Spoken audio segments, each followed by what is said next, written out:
Ketemu lagi dengan Om Begawan. Kemarin ada sebuah penulis opini di media yang menulis tentang kritiknya atas penunjukan Letnan Jenderal Joko Budi Utomo sebagai Dirjen Bea Cukai yang baru di Kemenkeu, pimpinan Sri Mulyani ini. Nah, mengalami teror itu, dan terornya membahayakan, bahkan mengancam keselamatan jiwanya. Wes intine pokoknya situasi ini bener-bener gak masuk akal. Bali zaman biyen meneh. Lah pada Kamis wingi. Kamis kemarin. Sehari sebelum pelantikan Pak Budi itu, munculnya sebuah opini di web media mainstream detik.com. Judulnya itu Jenderal di Jabatan Sipil di mana merit system ASN.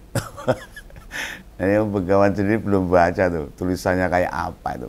Tetapi diprediksi si penulis itu berinisial YF. Intinya mempertanyakan penunjukan prajurit TNI jadi anak buahnya Mbak Ani. Yang paling nggak jauh beda sama konten ngompol semalam yang saya bawakan.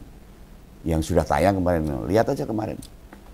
Artikel nongol di detik.com. Mungkin pagi ini sebelum jam 7 atau sehari sebelum si YF ini kayak bapak-bapak pada umumnya.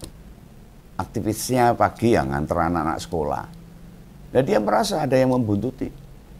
Dan si pembuntut itu mengenakan helm cakil atau full face. Ini mungsuhe Raden Arjuna ini berarti. Makanya ada sesuatu yang perlu kita curigai. Nah mungkin Mas YF kan yo makrek tuh. Ketika dia pagi-pagi seperti kita-kita ini. Jalan-jalan lari pagi terus dibuntut-buntuti. Tiba-tiba dibuntuti kan. Loh apa dia dikira Valentino Rossi ya? Sehingga dikejar sama riders lain. Mungkin mau minta foto bareng mungkin. Loh yang jelas setelah beberapa jam. Nah ini yang Om Begawan belum tahu ini. Apa setelah antar anak, pas istirahat makan siang. Atau apa pas balik kantor. Intinya dia dibuntuti lagi. Ini kok dibuntat-buntut ini. Kendaraan yang dipakai para pembuntut itu atau pengintil itu kalau bahasa Jawanya itu. Ngintililah buntut itu. Yang mengikuti dia wis beda orang mungkin atau beda kendaraan. Gak sama dengan motor yang tadi. Nah, tepat saat sampai di depan rumahnya, motor YF ini ditendang. Ya otomatis jatuh motornya. Nah, sikap itu jelas kelakuan orang yang tak bertanggung jawab. Nah ini benar kalau pakai helm cakil ini. Loh dia merasa ada sesuatu yang membahayakan dirinya. Ada ancaman. Beberapa teman yang menyampaikan, mungkin itu akibat dari artikel yang ditayangkan di detik.com.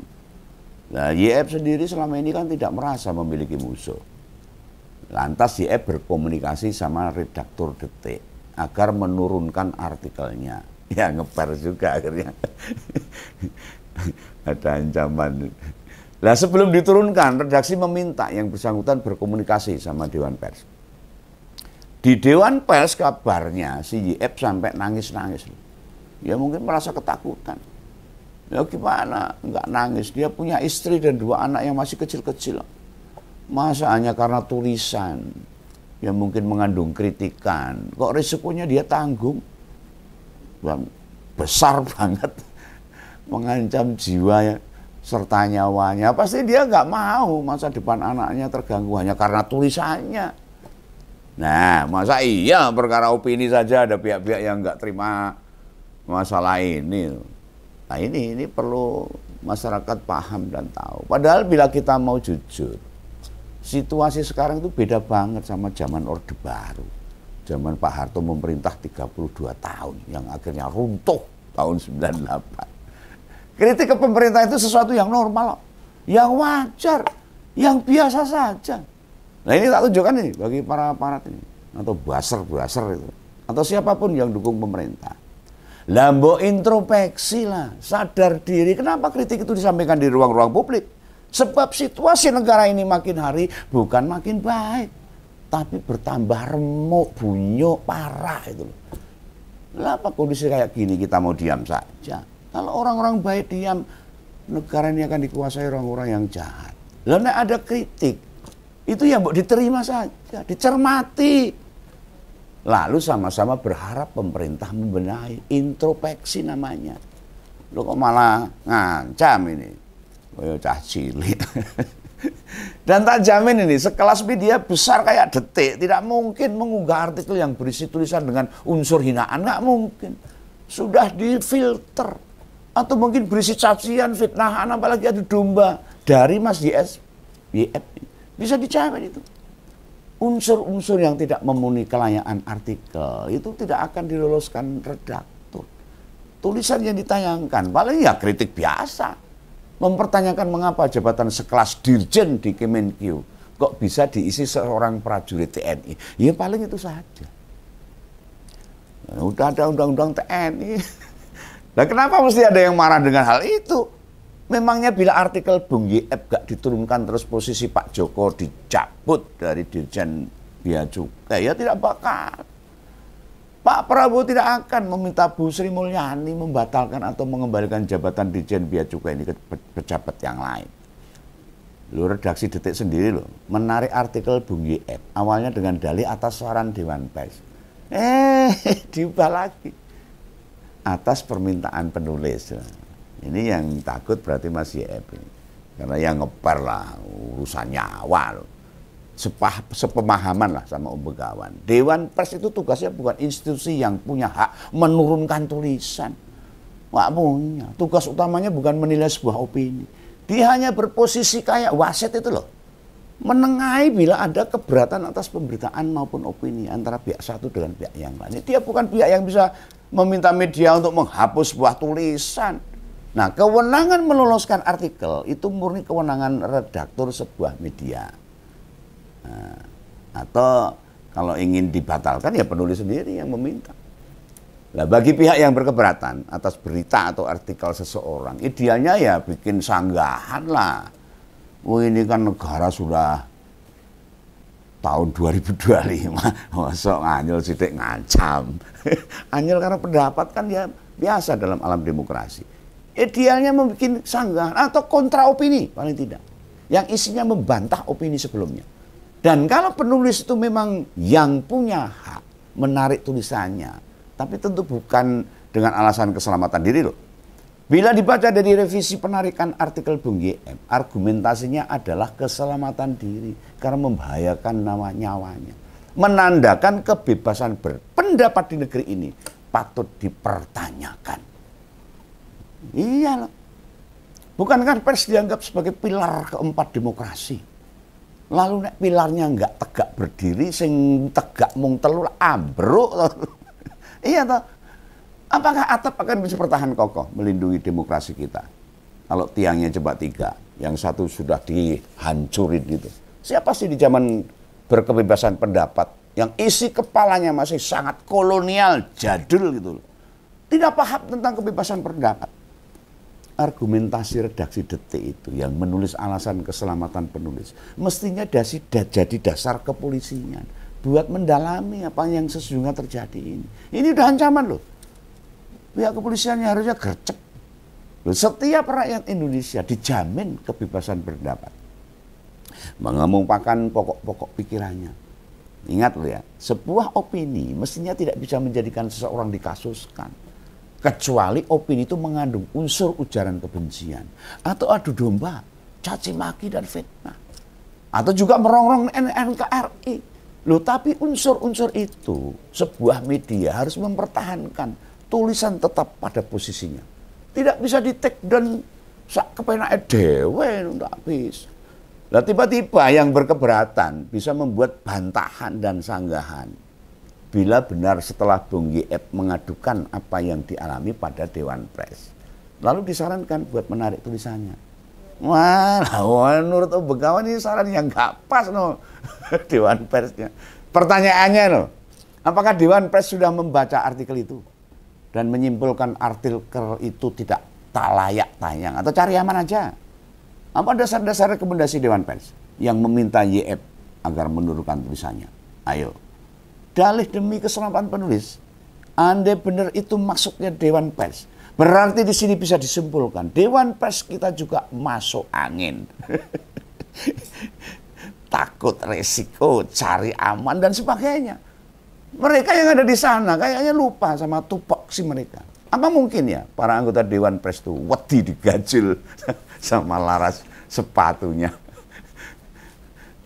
Para pembuntut itu. Juga pas naik motor mungkin. Ini menandakan Dewan Pers kita lupa sama kewenangannya sendiri.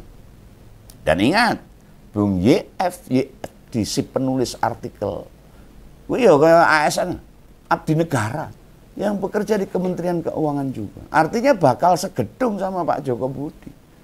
Otomatis sebagai ASN, kan ya paham soal merit system, alias jenjang karier. ASN dengan menitik beratkan pada profesionalitas.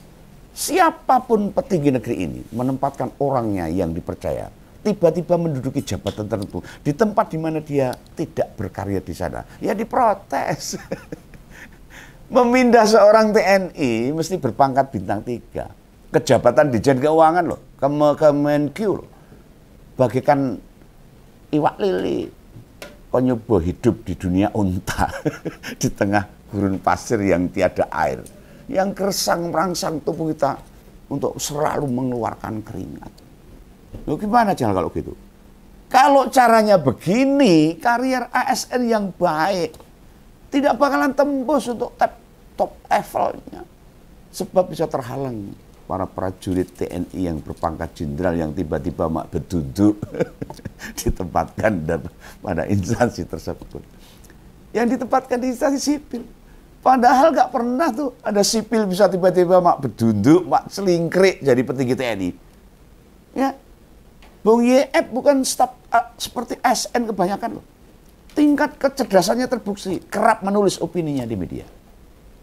Statusnya sekarang juga sudah lolos seleksi buat ngelanjutin S2 ke Universitas Indonesia UI itu dengan beasiswa LPDP kalau tidak salah. Nah, status calon mahasiswa UI ini dan memperoleh LPDP minimal dapat disimpulkan yang bersangkutan kategori pegawai yang cerdas, yang brilian. Kemenkeu beruntung sekali. Ada stafnya yang bisa menulis opini dan tayang di media mainstream besar sekelas Detik. Mbok kira gawe artikel kuwi gampang apa? Kayak nyeplondrok. Ya enggak. Harus penuh dengan dedikasi, data dan sebagainya. Cara menulis dan sebagainya. Cara menyampaikan dan sebagainya. Peristiwa ini memprihatinkan kita semua. Membuat miris kita semua. Yang dikritik itu pemerintah. Yang menulis itu ya orang pemerintah. Dan hampir bisa dipastikan yang mengintimidasi itu ya wong-wong kae. Ngerti tak? Karepe Bengawan tahu. Gak mungkin sing nendang motor Bung YF preman berbaju ormas apa preman jalanan. Hubungannya apa? Mosok Pak Letnan Jenderal Joko Budi kenal para preman-preman jalanan. Ya, mungkin ini bukan udah loh ini. Ini mereka adalah membela, tidak terima kemungkinan. Ini baru pendapat Bengawan. Sok-soknya. Yang pasti Bengawan dan kru juga menyatakan keprihatinan dengan peristiwa ini. Karena Bengawan juga selalu menyampaikan opini, pendapat. Jangan-jangan ini saya juga terancam gitu loh. Tapi jangan pernah berhenti untuk orang-orang baik menyampaikan sesuatu yang baik. Membayangkan istri sama anak-anaknya itu, harusnya kejadian ini jadi perhatian penuh Polri. Harus gercep nih Pak, supaya diusut lah. Lu kok makin lama teror, tekanan, intimidasi pada orang-orang yang kritik pemerintah. Mainnya persis wong dalanan itu. Pras. Lah pertanyaannya, apakah kasus ini bakal diusut dan ditelusuri hingga tuntas? Nah, menurut Bengawan sih kemungkinannya mbuh ini. Seperti yang lalu-lalu saja lah. Apalagi ini masalah menyerang pemerintah. Kita mesti ingat teror kepala babi pada jurnalis Tempo. Sampai sekarang nggak ada kelanjutannya. Apalagi ini dialami oleh pegawai biasa di Kementerian Keuangan. Ini loh yang mengkhawatirkan banyak pihak. Bila aparatur represif negara menduduki jabatan-jabatan di institusi sipil, meski statusnya sudah pensiun atau dipaksa pensiun dini, tetap gegerisi. Lo mau bagaimanapun seorang bekas petinggi militer pasti punya anak buah. yang punya kesetiaan kepada komandannya. Komandannya dikritik sidik nesu. Ya kayak itu loh. Orang sana itu loh. Dikritik basar-basarnya bengok-bengok, miso-miso. Lah sama itu. Apalagi dulu tercatat bila Pak Joko Budi itu ex-Timawa. Peristiwa tahun 98. Prajurit Kopassus yang melakukan penculikan aktivis-aktivis waktu itu. Dan Pak Dirjen Bea Cukai ini mendapatkan hubungan 16 bulan loh. Ditahan, di penjara. Usai sidang militer 98. Mungkin ada banyak pihak yang berdalih. Intimidasi pada Bung YF bukanlah perintahnya yang bersangkutan. Bukan. Sebab Pak Joko sedang menjalankan ibadah haji. Lah saya nggak masuk akal ini. Kalau bukan Pak Joko siapa lagi? Ada beneran argumentasi tersebut yang disodorkan. Bila benar bukan perintahnya. Terus yang nendang motornya Bung YF itu orang iseng. Ya? Agak makin horor sih pada ini. Apa iya bekas anak buah Pak Joko di kesatuan yang nggak terima? Lah ini loh, Pak Polri harus segera usut ini. Kan tambah aneh. Loh, Pak Joko berangkat haji setelah dilantik. Sedangkan opini Bung YF tayang sehari sebelum pelantikan. Harusnya Presiden memerintahkan Kapolri segera mengusut. Buat mengusut peristiwa yang kayak gini. Jangan sampai ngeladrah ini. Makin bebasnya pelaku intimidasi berbuat semaunya, bikin rakyat jadi tertekan ini, was-was, ngewel buat bersuara. Alam demokrasi jadi rusak dan makin meminimalisir suara publik. Nah, untuk memonitoring kebijakan negara sehingga makin lama negara bisa berbuat apapun sesuai kemauan dia. Lah terus nasibnya rakyat gimana? Ya pikiran dewe, tanya saya. Ini tugas Polri yang harus segera cepat untuk mengusut peristiwa ini. Oke ya, ini Opini Bengawan, jangan salah paham. Salam ngompol, sampai jumpa. Dadah.